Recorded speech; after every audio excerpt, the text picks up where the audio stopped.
The story of John Hayes Hammond. Among the captains of industry is a band of hard-fisted adventurers who travel to the ends of the earth in their constant search for buried treasure: gold, silver, petroleum. One of these men was John Hayes Hammond, mining engineer. Born in San Francisco during the booming days of the gold rush, young Hammond determined his course in life at an early age. After an education at Yale and Freiburg in Germany, he returned to the West in search of a job. One of the first men he approached was his father's old friend, George Hurst. So, you want me to give you a job, eh, Jack? Well, that's it, Mr. Hurst.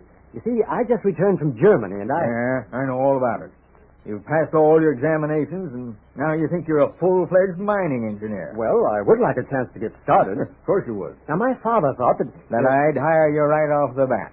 No. Friendship doesn't mean a thing when you're in this business. I'm sorry, Jack, but I couldn't even consider hiring you. Oh, but Mr. Hurst... Sorry, can't be done. Well, I think I'm entitled to an explanation. Now, you control a number of mines, and I've heard that you're looking for men. Now, why won't you give me a chance? Fact of the matter is, you've been to the mining academy at Freiburg, and you've learned a lot of darn geological theories and big names for little rocks. That doesn't go in this country. Oh, I see. Well, have you any other objections? No. Freiburg is enough. Well, if you won't tell my father, I'll make a confession to you. I didn't learn one thing of any importance at Freiburg. What? That's right. I didn't learn a thing. Well, in that case, you might come around tomorrow. Perhaps I can give you a job.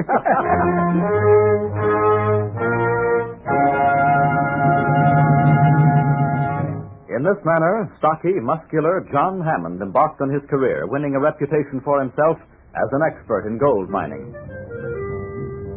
In the autumn of 1893, he heard the call of a richer and more dangerous venture. Gold had been discovered in South Africa, and Hammond set out to make his fortune. On the spring morning in 1894, we find him in Cape Town, seated on a stone bench near the base of Table Mountain.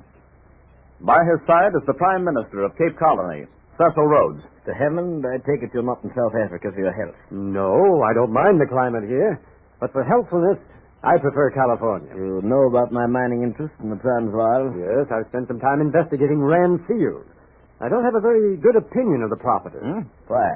Well, to be frank, I don't believe the mines are managed right. I see. Hammond, how would you like to take charge of all my mining interests in the land? Well... You may name your own salary. Very well. $75,000 a year and the participation in the profit. Agreed. But I won't take any interference from your local board of directors. I want to deal directly with you. Good. I need men like you, Hammond. Men who don't mind facing difficulty. Have the Boers been causing you any trouble? A little. It's a very strange situation. The Boers object to Englishmen entering the Transvaal and developing mines, yet they refuse to work the territory themselves. Well, it might be a good idea to search for some new property. Up in Matabeleland, for instance. You think there's gold to be found in the interior of Africa? I'm sure of it. All I want is your favorable report, and I'll start operations. The journey to Matabeleland will be fairly risky. For the salary you're paying me, I can afford to take a few risks. But I'll concentrate on Ranfield at present. Good. John Hammond, you're now my chief consulting engineer. Thank you, sir. And may the relationship prove prosperous to us both.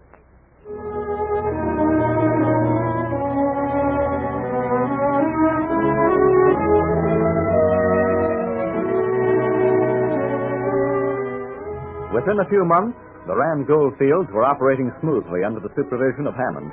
Then, on Hammond's advice, Rhodes sold all his outside holdings and started deep-level mining in Rand Field. In a short time, vast quantities of gold were being burrowed from the mines of the Transvaal. Rhodes made enough money to finance the colonization of all Africa. But now, a huge, unfriendly figure loomed over the British enterprise. The figure of Paul Kruger, President of the Boer Republic. The British have come to the Transvaal, but they must abide by our laws. Dynamite and powder for blasting must be purchased from the Boers. All foreign children attending Johannesburg schools must learn the language of Taal. No foreigner may conduct a public meeting of any kind or have any part in the administration of justice or of government.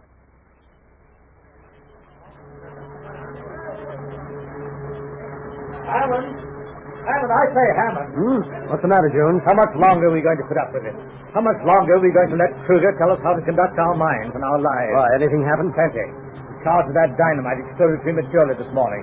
Luckily, nobody was killed. We won't use Kruger's dynamite anymore. That's final. But, Hammond, what are we going to do? Kruger won't let us buy good dynamite. I'll get in touch with Rhodes. Yes. Tell them that every Englishman in the Transvaal is going to rebel if... I say, what are you looking at? That's Cather Workman over by the shaft. I think he's drunk. Of course he's drunk. A whole dozen of them went down the lift this morning, so drunk they could hardly see. Kruger's outfit has been loading them up with cake smoke. Yeah, we'll put a stop to that, too. Come on. Hey, you over there. You called to me, Warner? Get off the field. You're drunk. No. I go to work down in mine. No man works around here in that condition. Go home and sober up. No, Warner. I go to work. And plenty still. You listen here. You don't get off this field in 2 minutes. No, Warner, Oh, don't catch him. He's running towards the shaft. I stay there, Foreman. Don't let him get in that cage. He's lowering the horse. Catch him before he... Watch out!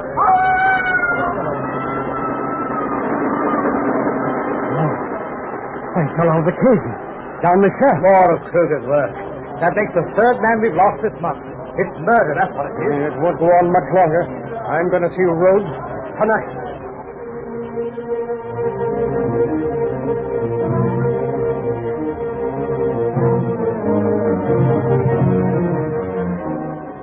I'll look into that pod, Hammond. I'll see to it your men are provided with rifles and ammunition. Let me get the plan straight, Rhodes. As soon as my men are ready to fight, I'll send a signal to Dr. Jameson. And Jameson will be waiting at the border. Yes, it's army with 1,500 men equipped with field artillery and machine guns. Each of Jameson's men will carry a spare rifle for your followers at Johannesburg. Then we can't fail. But remember, Jameson must not cross the border until I give the signal. I must have plenty of time to prepare for this revolt. You may have 6 months if necessary. But remember what I have always said. Yes. The only justification for revolution is success.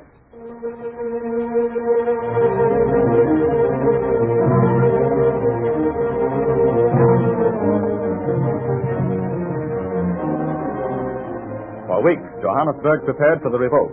Rifles came over the border, concealed in oil drums, while Hammond secretly organized his men. At Fitzarney, Dr. Henry Jameson champed at the bit impatiently, eager to attack. Then, like a bombshell, came word to Johannesburg that Jameson had crossed into the Transvaal without waiting for Hammond's signal. And in a dark Johannesburg cellar... Quiet. Oh, men, quiet. Now, Jameson is on his way. He'll be here at any hour. The Boers have all gathered near the fort in the outskirts of town. What will we do? The minute they see Jameson, they'll turn their cannon on the town. We'll be wiped out. Oh. Are you afraid, Jones? No, I'm not afraid. Well, that's good, because you're coming with me. Where? To the fort. We're going to seize the fort before Jameson gets here. Jones and I will enter the fort. The rest of you men will wait outside. But that's impossible, Hammond. There aren't enough of us. Now, look, there isn't going to be any monkey business about this. You're going into the fort, and I'll be right beside you. And if I see the slightest sign of anything wrong... But, Hammond, it's suicide. Don't you understand? It's suicide. Mr. Hammond, I have a message. Oh, read it. It's written in Dutch. Give it to Jones. He can read it. Very well, sir. Jameson isn't coming. The Boers have defeated him. Jameson has surrendered at Doomcock. Well, that marks the finish of our plans, men. Unless I'm greatly mistaken, it may mark the finish of us.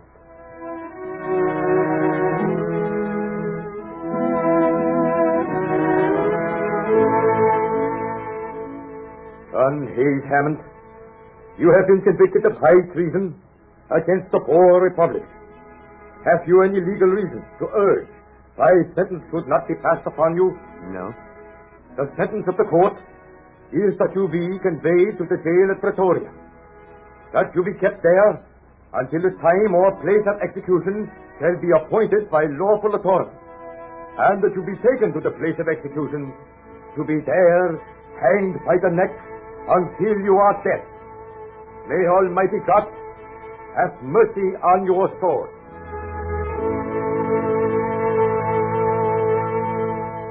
But John Hayes Hammond was not destined to be hanged. After 5 months in jail, he was granted his freedom for $125,000, and the fine was paid by Cecil Rhodes. Towards the end of 1899, at Burlington House, London... You're really returning to America, eh, Hammond? Yes, I've been thinking of it for a long time. Why don't you reconsider and go back to South Africa? That makes you general manager of all my interests. Well, I'm sorry. It's not in my line. The Rand mines don't need me anymore. They're making money hand over fist. You're still getting a percentage of it. I'll offer you twice as much. I can't do it, Rhodes. You know the kind of work I like. Exploring. There's still plenty of territory in the United States and Mexico that hasn't been explored. Well, Hammond, it's been a good fight.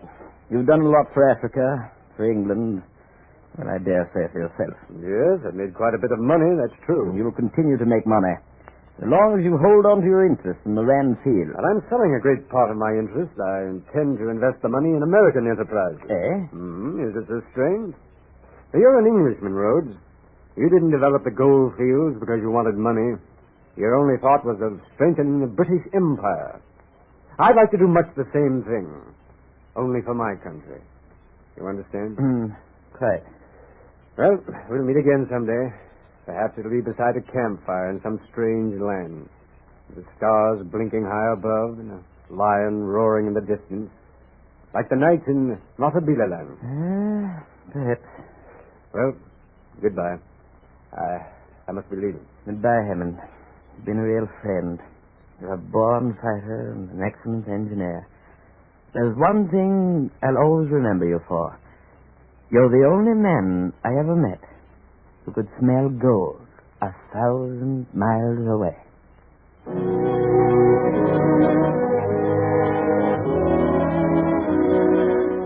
The paths of Hammond and Cecil Rhodes never crossed again. Hammond returned to America, where he found new and profitable interests, dealing in gold, oil, and copper. He retired, a millionaire, to become President Taft's most trusted advisor and a special ambassador to England at the coronation of King George V. Upon his death in June 1936, at the age of 81, the mining profession lost one of its most valued, respected, and colorful members, John Hayes Hammond, Captain of Industry.